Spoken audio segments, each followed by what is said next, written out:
திராவிட model ஆட்சி ஏற்பட்ட பிறகு மாண்புமிகு தமிழக முதல்வர் அவர்கள் வடசென்னையின் வளர்ச்சியில் அவர் கொண்ட அக்கறையின் காரணமாக, அவர் தீட்டிய திட்டத்தின் காரணமாக இன்றைக்கு வடசென்னை பகுதியா என்று புருவத்தை உயர்த்தி பார்த்தவர்கள் இன்றைக்கு நெற்றி சுருக்கத்தோடு வடசென்னையா இப்படி வளர்ச்சி அடைந்து கொண்டிருக்கிறது என்று கேட்கின்ற அளவிற்கு பல்வேறு பணிகள் சென்னை பெருநகர மாநகராட்சி, தமிழ்நாடு மின்சார வாரியம், சென்னை பெருநகரத்துடைய குடிநீர் வழங்கல் மற்றும் கழிவுநீரேற்றங்கள் வாரியம், அதேபோல் பொதுப்பணித்துறை, அதேபோல் நெடுஞ்சாலைத்துறை, நீர்வளத்துறை போன்ற பல்வேறு துறைகளை ஒருங்கிணைந்து அதில் ஒரு சிறு பங்களிப்பாக சென்னை பெருநகர வளர்ச்சி குழுமமும் இது போன்ற இடங்களை மேம்படுத்துகின்ற பணியை மேற்கொண்டு வருகின்றோம். இன்றைக்கு முல்லை நகர், கண்ணதாசன் நகர் பகுதியிலே அமைந்திருக்கின்ற பேருந்து நிலையத்தை ஆய்வினை மேற்கொண்டிருக்கின்றோம். அதேபோல் எருக்கஞ்சேரியில் கட்டப்பட்டு வருகின்ற பழைய நூலகத்தை புதுப்பிக்கின்ற பணியையும் பார்வையிட்டிருக்கின்றோம். புதிதாக அம்பேத்கர் காலேஜ் அருகிலே அமைய இருக்கின்ற பேருந்து நிறுத்தத்தையும், குளிர்சாதனம் பொருந்திய பேருந்து நிறுத்த பணியையும் இன்றைக்கு பார்வையிட்டு வந்திருக்கின்றோம். அதேபோல் இங்கே கட்டப்பட்டு கொண்டிருக்கின்ற கல்யாண மண்டபங்கள், திருமண மாளிகைகள் இந்த ஆட்சி ஏற்பட்ட பிறகு சென்னை புறநகர் பகுதியில் 12 திருமண மண்டபங்கள் கட்டுவது என்று திட்டமிடப்பட்டு 2 திருமண மண்டபங்கள் இதுவரையில் திறந்து வைக்கப்பட்டிருக்கின்றன. ஒன்று கொளத்தூரிலே பேரறிஞர் பெருந்தகை அண்ணா அவர்கள் திருப்பெயரிலும், சந்திரயோகி சமாதி சாலையிலே அமைந்திருக்கின்ற திருவிக்கா நகர் பகுதியிலே அண்ணல் அம்பேத்கர் பெயரிலும் மிகச்சிறந்த பொருளாதார வசதி உடையவர்கள்தான் அதுபோன்ற திருமண மண்டபங்களை அணுக முடியும் என்ற நிலையை மாற்றி சாதாரண மக்களும் திருமணம் செய்து கொள்ளுகின்ற அளவிற்கு அந்த மண்டபங்களை கட்டமைத்து வாடகையும் குறைத்து இந்த 2 திருமண மண்டபங்களை மாண்புமிகு முதலமைச்சர் அவர் பொற்கரங்களால் திறந்து வைத்திருக்கின்றார். இந்த மாதம் 13ஆம் தேதிக்குள் மீண்டும் 3 திருமண மண்டபங்களை திறந்து வைக்க உள்ளார்கள். இந்த பேருந்து நிலையங்கள் இந்த மாதம் 10ஆம் தேதிக்குள் நிச்சயமாக மக்களுடைய பயன்பாட்டிற்கு அர்ப்பணிக்கப்படும். இந்த ஆய்விலே எங்களோடு பங்கேற்று சிறப்பித்திருக்கின்ற சட்டப்பேரவை உறுப்பினர் அன்பிற்கினிய ஆர்டி சேகர் அவர்களும், அதேபோல் எங்கள் துறையினுடைய உறுப்பினர் செயலாளர் அன்பிற்கினிய பிரகாஷ் அவர்களும், எங்களுடைய துறையினுடைய டிஆர்ஓ இந்து அவர்களும் மற்றும் மாநகர பேருந்து மாநகராட்சி மாமன்ற உறுப்பினர்கள், கழக நிர்வாகிகள் அனைவரும் ஒருங்கிணைந்து இந்த மேம்பாட்டு பணிகளுக்கு ஒத்துழைப்பை கொடுப்பதற்கு இந்த துறையினுடைய அமைச்சர் என்ற வகையில் என்னுடைய நன்றியை தெரிவித்துக் கொள்கிறேன். ஜீவா ரயில் நிலையத்துக்கிட்ட மேம்பாலம் கட்டிட்டு ஜீவா ரயில் நிலையம் மேம்பாலம் கணேசபுரம் மேம்பாலம் இந்த ஆட்சி முடிகிறதுக்குள்ளேயே அது முடிஞ்சிடும்னு எதிர்பார்த்தோம். இந்த ஆட்சி முடியும் என்று எப்படி நீங்களாக கணக்கிடுவீர்கள்? அதாவது இந்த 5 ஆண்டு இது தொடரும் ஆட்சி. இது நிச்சயமாக அந்த மேம்பால பணிகள் சமீபத்தில் நில எடுப்பின் காரணமாக பணிகள் தொய்வடைந்திருந்தது.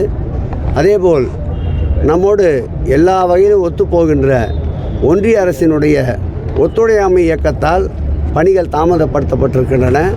அந்த பணிகள் தற்போது தொடங்கப்பட்டிருக்கின்றன. எவ்வளவு விரைவுபடுத்த முடியுமோ அவ்வளவு விரைவாக அந்த பணிகள் நடைபெறும். அந்த திறப்பு விழாவிற்குண்டான முயற்சியை முழு முயற்சியோடு மேற்கொள்வோம்.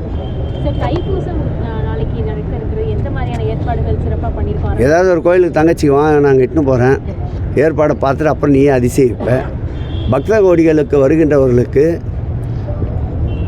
வெயிலை பொறுத்து அவர்கள் குடிநீர், மோர் போன்ற வசதிகளும், திருக்கோயில்களில் அன்னதான நிகழ்வுகளும், வருகின்ற பக்தர்களை வரிசைப்படுத்தி லகுவாக சாமி தரிசனம் செய்வதற்கு முக்கிய திருக்கோயில்களில் சிறப்பு கட்டணங்களை ரத்து செய்திருக்கின்றோம்.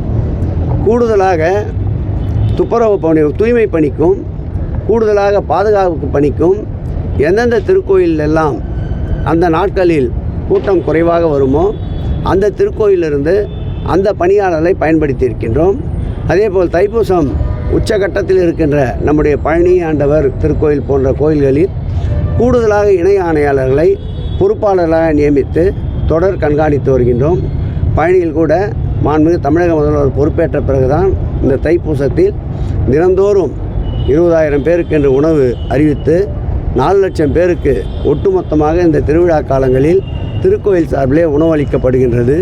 அதேபோல் முழு நேர அன்னதான திட்டமும் பழனி திருக்கோயிலே முழு நேரம் ஒரு நாளைக்கு இந்த விழா காலங்களில் 20,000 பேர் உணவருந்துகின்ற வகையில் ஏற்பாடு செய்யப்பட்டிருக்கின்றது. மருத்துவமனை அமைக்கப்பட்டிருக்கின்றது. ஹோமியோபதி மருத்துவமனை அமைக்கப்பட்டிருக்கின்றது. பேட்டரி கார் வசதிகள் ஏற்படுத்தப்பட்டிருக்கின்றன. சிறப்பு பேருந்துகள் ஏற்படுத்தப்பட்டிருக்கின்றன.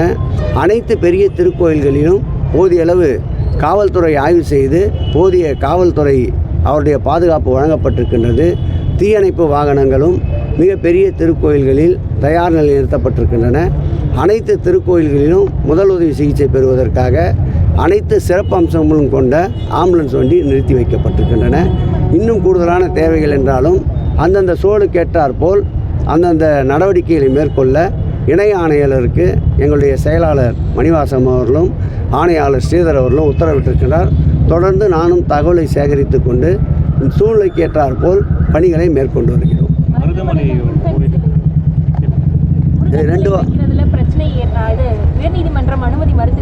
இல்லை, அனுமதி மறுக்கலை. 500 மீட்டருக்கு அப்பால் இருக்கணும்னு சொல்லியிருக்காங்க. சொல்லிவிட்டு 2 வாரத்தில் மறுபடியும் கேஸ் எடுக்கணும்னு சொல்லியிருக்காங்க. மறுபடியும் ஸ்டீரிங் கமிட்டி போய் ஆய்வு செய்து சாத்தியக்கூறுகள் இருக்கான்னு பார்க்குறோம். தடைகள் பட வரும். அதை தாண்டி செல்வது தான் திராவிட ஆட்சியினுடைய எப்பொழுதுமே பழக்கம். அதுபோல் நீதிமன்றங்களை நாடி இருக்கின்றோம். உரிய தீர்ப்பு கிடைக்கும் என்று நம்புகிறோம். தொடர்ந்து நீதிமன்றத்தில் சாதக பாதங்களை தெரிவித்து நீதிபதிகளுடைய கருத்துக்கேற்ப அந்த பணிகள் மேற்கொள்ளப்படும். எதிர்க்கட்சி தலைவர் பேசும்பொழுது 4 தலைமையோட தமிழ்நாட்டில் செயல்படுது. முதலமைச்சர், துணை முதலமைச்சர், அவங்களுடைய மனைவி, அவர் மருமகன்ற அவங்களோட தலைமையிலோட செயல்படுது. வாரிசு அரசியல், குடும்ப அரசியலோட முடிவா இந்த தேர்தல் இருக்கும் அப்படின்னு பேசி விமர்சனம் பண்ணார். சரி, ஒரு மோடியை சந்திக்கும் போது அவர் பிள்ளைய என் கூப்பிட்டு போனார் கூட. அவ்வளோதான் பதில். இது அதிமுக கூட்டணி பலுவாக இருக்குது. இன்னும் திமுக தான் கூட்டணி கட்டமைக்கலை. இன்னும் குழப்பத்தில் தான் இருக்காங்க. கூவி கூட்டணி கூட்டணி இருக்கிறது யாருன்றது உங்களுக்கே தெரியும். நாங்கள் நின்ன இடத்துல நிலையாக நிற்கிறோம். அண்ணா சொன்ன மாதிரி எங்களுடைய ஒவ்வொரு அடியும் நாங்கள் அளந்தளந்து எடுத்து வைத்து கொண்டிருக்கின்றோம். மாண்புமிகு தமிழக முதல்வருடைய அரசியல் ஞானம் என்பது பல தேர்தலை சந்தித்தவர், 60 ஆண்டு கால அரசியல் பயிற்சி பெற்றவர். அவருக்கு எதை எப்போது எதை எப்படி காய் நகர்த்த வேண்டும் என்ற வித்தையை கற்றறிந்தவர். ஆகவே அவருக்கு கூட்டணியை பற்றியோ, கூட்டணி எப்படி அரவணைத்து செல்வது என்பதை பற்றியோ, தேர்தலை எப்படி நடத்துவது என்பது பற்றியோ யாரும் பாடம் எடுக்க வேண்டிய அளவிற்கு நாங்கள் இல்லை. தமிழக வெற்றி கழக தலைவர் ஆங்கில ஊடகங்கள்கிட்ட பேசும்பொழுது கலைஞர் அவர்களையும் அவருடைய உதாரணமாக எடுத்திருக்கிறதா சொல்லி பேசியிருக்காரு. எம்ஜிஆர், ஜெயலலிதா அவங்களுக்கு கூட கலைஞர் அவர்களோட செயல்பாடுகளையும் என்னோட உதாரணமாக எடுத்துட்டு நாங்கள் செயல்படுவோம் அப்படின்னு சொல்லி. அதுக்கு உங்களோட பதிலையே பதிலாக போட்டுங்க. நீங்கள் என்ன நினைக்கிறீங்களோ அதே பதிலாக போட்டுங்க.